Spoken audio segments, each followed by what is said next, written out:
থাকেন এই সরকার যদি পতন না ঘটে, যাদের আমরা যারা আন্দোলন করছি অথবা বাংলাদেশে যারা ছাত্রলীগের বিরুদ্ধে কথা বলছে, প্রতিটা মানুষের জানমাল এবং পরিবার বিপদের মধ্যে থাকবে।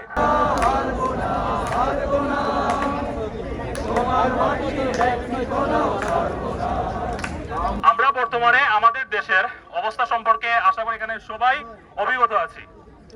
তো বর্তমানে দেখা যাচ্ছে যে বিভিন্ন আপডেট অনুযায়ী কারফিউ সহ শুরু করে বসুন্ধরা সিটিতে বিভিন্ন রকমের অ্যাটাক এবং আক্রমণ পরিচালনা করা হচ্ছে। আমার কাছে কিছুক্ষণ আগে বসুন্ধরা থেকে কিছু মানুষ জানিয়েছিল যে বসুন্ধরা সিটি বর্তমানে একটা ধ্বংসস্তূপে পরিণত হতে চলেছে। কিন্তু কোয়েশ্চনটা হচ্ছে ভাইয়ের আমার, যে আন্দোলনটা কি ছাত্রদের ছিল না, ছিল কোটা সংস্করণ নিয়ে।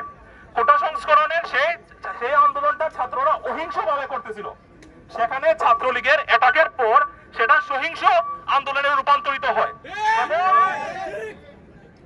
এবং সেই সহিংসতায় রূপ নেওয়ার পর ছাত্রলীগ, আওয়ামী লীগ থেকে শুরু করে পুলিশ, বিজেপি এবং আর্মি যেভাবে পাচ্ছে বাংলার মানুষকে আক্রমণ করেই যাচ্ছে। যে কোনো রকমের সাধারণ মানুষ যদি কোনো রকম প্রোটেস্ট করার চেষ্টা করতেছে, দেখা যাচ্ছে ঘরে ঢুকে ওদের সাথে জানোয়ারের মতো ব্যবহার করা হচ্ছে। ঢাকা ইউনিভার্সিটিতে আমরা দেখেছি এবং শুনেছি যে আমাদের মা বোনদেরকে রেপ করে অ্যাসিড নিক্ষেপ করে ওদের লাশ গুম করা হচ্ছে, বিভিন্ন রকম ভাবে প্রমাণ লুটপাট করা হচ্ছে। যদি ছেলেদের কথা বলতে যাই, এতটুকু পর্যন্ত খবর আছে, আশা করি মানে এই জিনিসটা গুজব না, আপনারা সবাই মোটামুটি জানেন যে ছেলেদেরকে হত্যা করে সেম ভাবেই ওদেরকে আবার গুম করে দেওয়া হচ্ছে, প্রমাণ লুট করা হচ্ছে। ইভেন আমরা এটাও দেখেছি যে আর্মি মাঠে নামার পর বিভিন্ন ট্যাঙ্কারে করে আমাদের আন্দোলনরত ভাই বোনেদের লাশ ওদের ট্যাঙ্কারের উপরে করে নিয়ে যাচ্ছে, যেটা সহিংসতার সর্বনিম্ন লেভেলে চলে গিয়েছে। এখন শুধুমাত্র একটা কোটা সংস্কারের আন্দোলনের জন্য যদি এত সহিংসতা আমাদের গভর্নমেন্ট, ছাত্রলীগ এইসব শাখা প্রতিষ্ঠানগুলো করতে পারে, তাহলে আমার মনে হয় না যে আমরা এই আন্দোলনটাকে শুধুমাত্র কোটা সংস্কার এবং ছাত্র আন্দোলনের মধ্যে সীমিত রাখবো।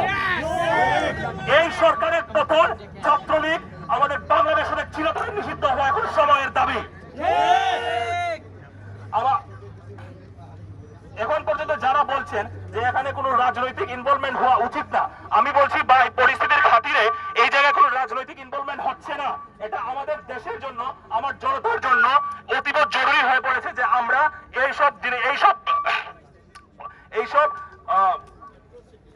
এইসব অবমাননার জিনিসের প্রতিবাদ করব। আপনারা যদি আজকে না জাগেন এবং ধরেন এই যে ছাত্ররা বা বাংলার মানুষগণ যারা ছাত্রলীগ অথবা গভর্নমেন্টের বিরুদ্ধাচরণ করছে, আন্দোলন করছে, আপনি কি মনে করেন ছাত্রলীগ অথবা গভর্নমেন্ট তাদেরকে মার্ক করে রাখে নাই? যখন আন্দোলন শেষ হবে এবং সরকার যদি পতন না ঘটে, তাহলে নিশ্চিত থাকেন এই সরকার যদি পতন না ঘটে, আমরা যারা আন্দোলন করছি অথবা বাংলাদেশে যারা ছাত্রলীগের বিরুদ্ধে কথা বলছে, প্রতিটা মানুষের জানমাল এবং পরিবার বিপদের মধ্যে থাকবে। তাই সার্বিক সবকিছু বিবেচনা করে আমাদের সকলের উচিত এক আওয়াজ তোলা, স্বৈরাচার নিপাত বাংলাদেশ